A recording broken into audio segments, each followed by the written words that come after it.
Yeah, we left. We left Wednesday night, um, and it's going to be a long trip in the middle of the week. I'll say that with Big Ten play, I'm sure they're coming up with formulas. Uh, we spent yesterday, Thursday. We had a meeting with the Jordan footwear people. Very engaged meeting. Very impressed by our players, the way they comport themselves in those sessions.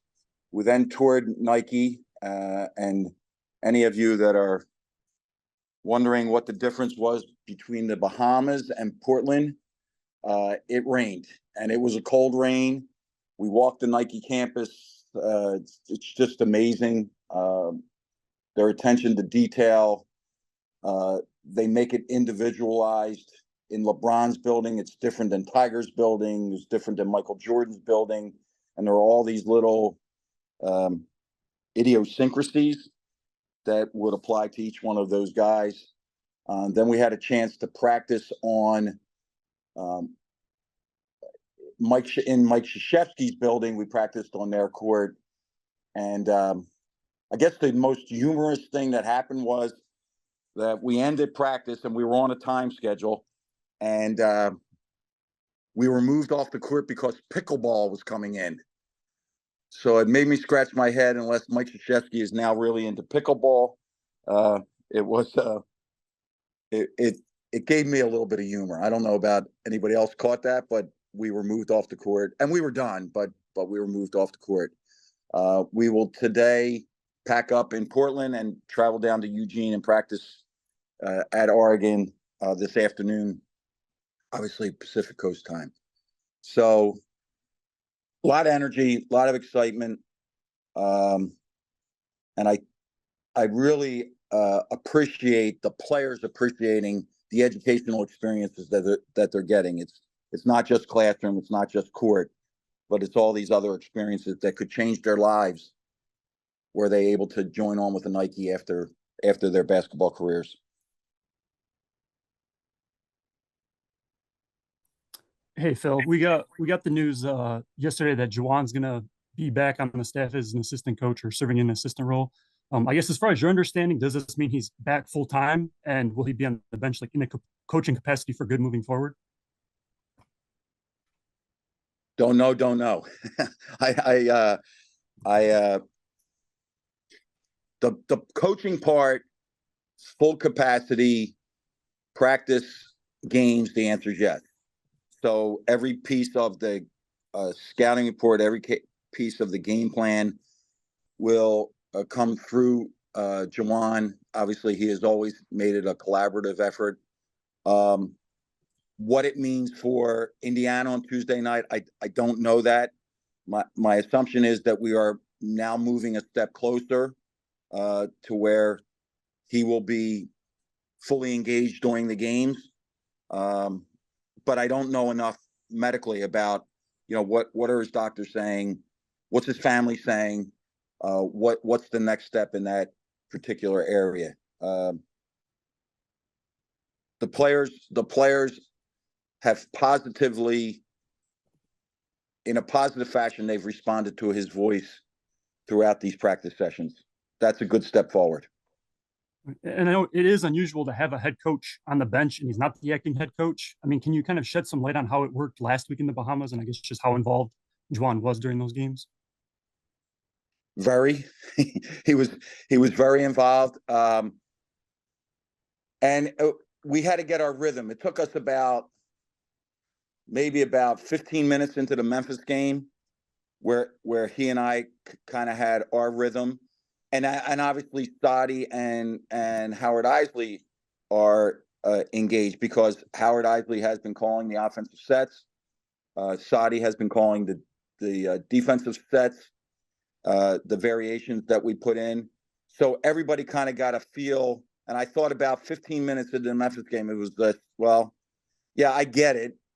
And people on the outside might tune in and say, well, Juwan's back. That must mean, and then I'm standing there. So we operated with another voice. We operated as we had for the first 4 games. And then the second game, Stanford was smoother. And then Texas Tech, it was kind of the blitz happened, when they came at us, it threw us all off a little bit. And obviously the situation at halftime of that Texas Tech game. Yeah. Hey, Phil, could you maybe explain, I guess, I mean, we weren't in the Bahamas. What happened at halftime of that Texas Tech game?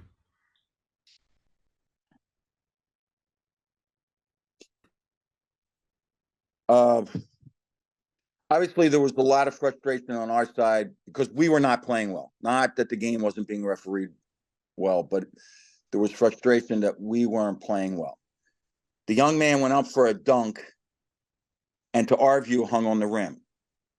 Came down. As he came down, he kicked the ball. He picked the ball up and then walked with the ball. And then we thought there was a whistle. There was a whistle at that point. Now, the sequence, according to the referees, was the whistle occurred before he walked with the ball. They were going to check the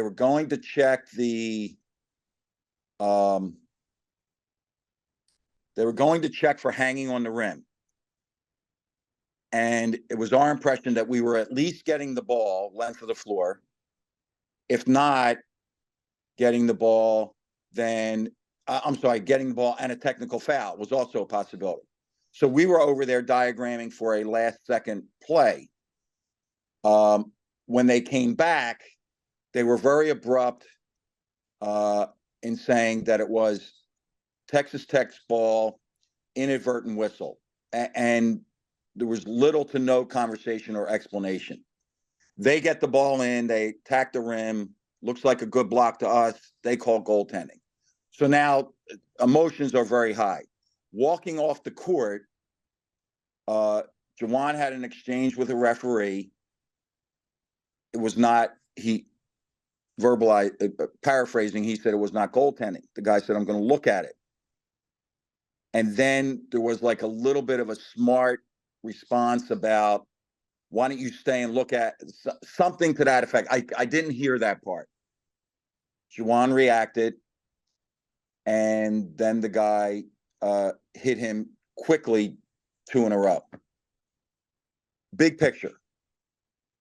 They made a mistake on the hanging on the rim, like really, and those were veteran guys. The situation that it was in, we were not playing well. They knew that we were not playing well. Just call the walk, give us the ball, and everybody gets out of the half. But for whatever reason, there was a bug, and it hit right there at halftime. If it had not been them reviewing and it not been the end of the half where we were leaving the court, everybody would have been in their coaching areas, and none of that would have happened. So I guess it was the imperfect storm. It wasn't the perfect storm. It was the imperfect storm. Thank you very much for that explanation. And then, sorry, Phil, just one more. Obviously, now you've had a week to sort of sit back and sort of digest that tournament. What did you like? What didn't you like? And is it as simple as some of maybe Ken Palm numbers, number 27 offensively and number 102 in defense now? What I liked was the fight. Like Memphis, we could have curled up. Stanford, we could have curled up. So you like the fight. What I didn't like is looking up 10 minutes into each of those games and being double digits down. So now you go back and you say, okay, for instance, I had Memphis as the scout. What did I miss? What did I not have them ready for? And then you look at the other games and say, okay, what did we not prepare for?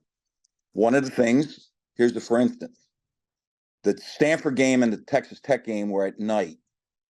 You're in paradise. You're looking, and you have 18 to 22-year-old guys sitting in their room staring out their window. I get it. We don't want them in the sun. We don't want them in all those kind of things. But could we have done other things during the day to engage them in the fact that we were there for competition, not there for vacation? I didn't like our foul shooting. And, you take bits and pieces. Memphis, 13 turnovers in the first half. We're too skilled for that. But yet Texas Tech, we had 8. I thought that Stanford did whatever they wanted early. And then when we dug in, the 3 steals in a row in the second half, that was all a positive. The biggest positive is that it's November. That has had that kind of stretch of basketball occurred in January or February, then you would be, head in your hands and saying, what can we do? We came back with the intent of we have to improve us more than worry about Oregon, Indiana, Iowa, whoever the next couple of games are. We have to improve. We have to get sharper offensively, and we really have to take on the one-on-one defensive challenge. That's broken down since Long Beach State.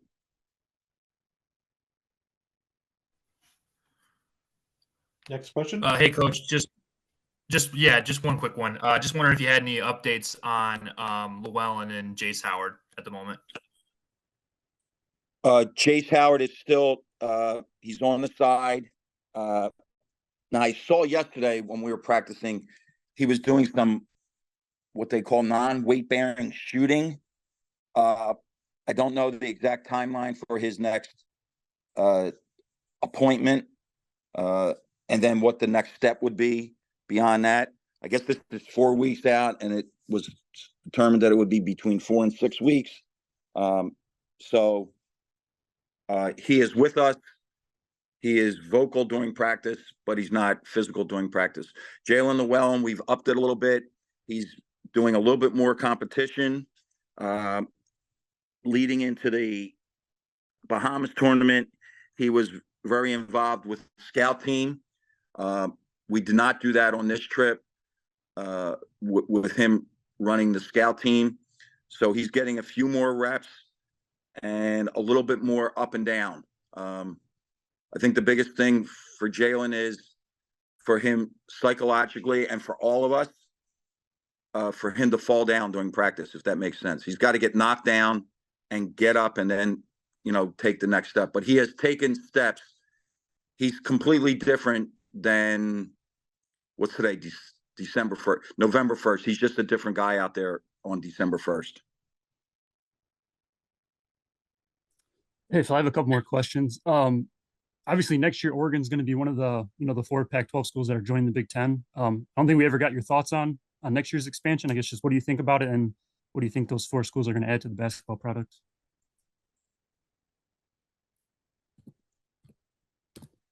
Well, I think the powers that be are making decisions that are, 5 and 10 years out. So eventually expansion is going to just engulf Division I as we know it now. I think that it will change into super leagues. I obviously Oregon is so well coached with Dana Altman. UCLA, when you say UCLA, you say college basketball. If you say UCLA, you have to say USC, Washington. The biggest thing for me, and I guess it's because I'm so long in the tooth here, is I just shake my head and say, it's just not what I know.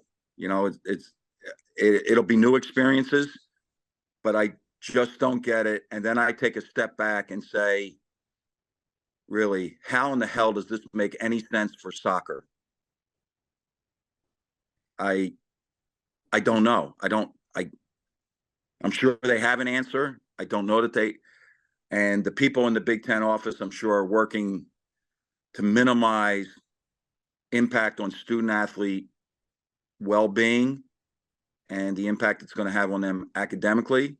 And here's another little tidbit. Like, let's take a guy like Terrence Williams, projected out 2 years, whoever the Terrence Williams is that year. And his family commits to going all in for his senior year. They want to see as many games as they can. And now you're saying to people from Washington, D.C., well, by the way, two of our road games are going to be in Washington or Oregon or UCLA or LA. I don't know. I don't know. I don't have an answer, but it's just not a world that I'm familiar with. And but I do think it is the beginning of new, not the beginning of the end, but the beginning of the new, where I think it'll be super conferences throughout the country. Obviously, you kind of touched on it earlier. I think the biggest question is the logistics and the whole travel schedule and what the schedule is going to look like. Are there any other like concerns or questions you have that you're kind of still wondering about how this is all going to work?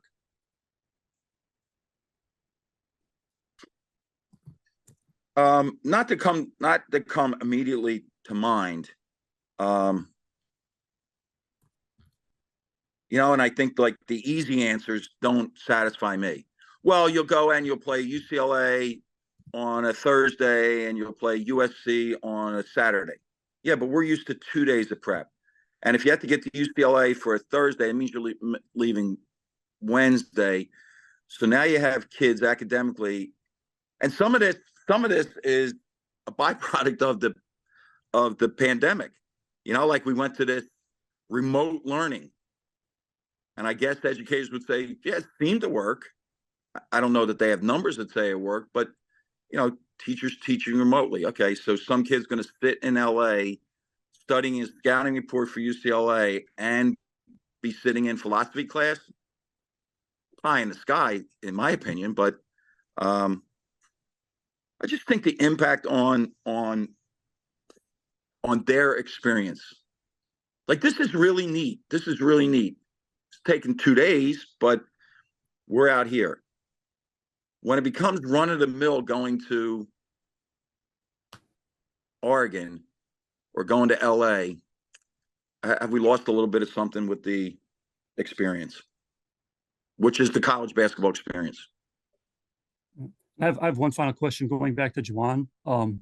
With him back on the bench, is it going to be more collaborative with both of you calling the shots, or are you still going to be the one running the show? I guess just how do you think it's maybe going to work? No, I don't say this with